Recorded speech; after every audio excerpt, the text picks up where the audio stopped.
Hey folks, Trey here, and we'll talk about the simple way that I connect my pedal board to a guitar amp. Here's the pedal board, and the guitar amp is right here. So I keep talking about a Patchbay, the one that we make here at Trey Audio. It's super simple, and this is how I use it. If I'm using the 4 cable method, that means I'm running pedals like boost and dirt and fuzz into the input of the amp, right up front. But things that are based in time, like delay, reverb, chorus, pedals, like here we've got the delay from Trey Audio and reverb. We run those into the effects loop of the amp. That way, it's after the preamp and before the power amp. So all your cool tone running into that preamp, and then you're putting a delay on top of it as it comes out of the preamp, but before it goes into the power amp to get super loud. So, that's the way I do it when I play out. I've got this little simple pedal enclosure box that I call the Patchbay to help me out with that. So what it does is it makes it easier for me to take my pedal board and amp and hook them up when I'm like playing at some gig someplace or at practice or whatever. If I was going to do it otherwise, I'd have to find, okay, where are the dirt pedals? They're down here, and I'd have to plug in there, and then where are the time-based pedals? They're up here, I'd plug in there. But this way, what I've done is, like with a lot of boards, it's kind of set up mostly, the way you like it. It's got all of the dirt pedals down here, and they're going into, I'll call it the blue one here on the Patchbay. And then the time-based pedals, there's the send and the return. The amp's gotta come to them, and then they go back to the amp. And then of course, since I'm using a Wretched Beast or our Devil's Claw, I've got a foot selection switch here too that makes it easy to change channels. And that one runs down here. So I've got this cool little easy to use Patchbay. And then with that, I use a cable snake or a loom, whatever you want to call it, with 4 cables, bada bing.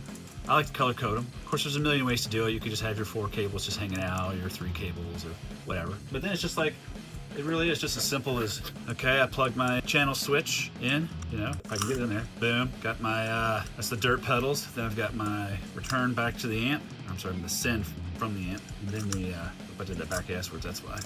There we go. And then I got my effects loop, amp effects loop right there. So it's that easy. All right, that's done. Set it up on stage wherever you want, behind your buddy's drum kit, even wherever you want to put it. And then on the amp side, it's just as easy. So there again, I was looking at blue. Blue would be like the dirt pedals in this case, and that's pretty standard. It just goes into the input. Now this is the Devil's Claw prototype, so don't mind that I'm missing some knobs. I got some holes drilled. That's part of me designing stuff. Hopefully this thing's gonna come out soon. It's 300 watts, solid state. It's a 2-channel preamp, and then that 300 watt solid state power amp, so it's pretty stout. Next then, okay, take your, in this case, channel selector switch, goes right there, and then the green is gonna be the returning back to the amp. Voila! And yellow in this case is what's sending out from the preamp. Boom. And that's going to sit on my cabinet here, just like that. Easy peasy. Since I'm using the channel selector switch that I designed for these amps, that's a regular standard instrument cable, but that's the way I did it that way on purpose. And that's great. The way that some folks do it with the 4 cable method is that this 4th spot where I'm using I'm using red for a channel selector switch, that actually be where you put your guitar in. So same kind of principle here. You could run your cable snake, say, on your amp input, and the effects loop, that's 3, and the 4th would be your guitar input. So on the other side then, of course, the Patchbay, you'd have that running over to wherever you're inputting. I always like to input with the tuner first. A million ways to do it, of course. That works for me. Anyway, that's a little quick rundown of this little Patchbay that we make here.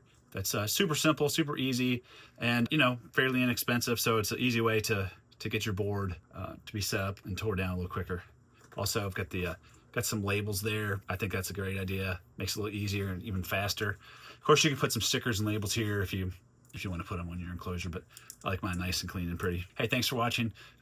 Like, subscribe, and all that jazz. And if you want to find out more, just hit the links below. All right, thanks. See y'all.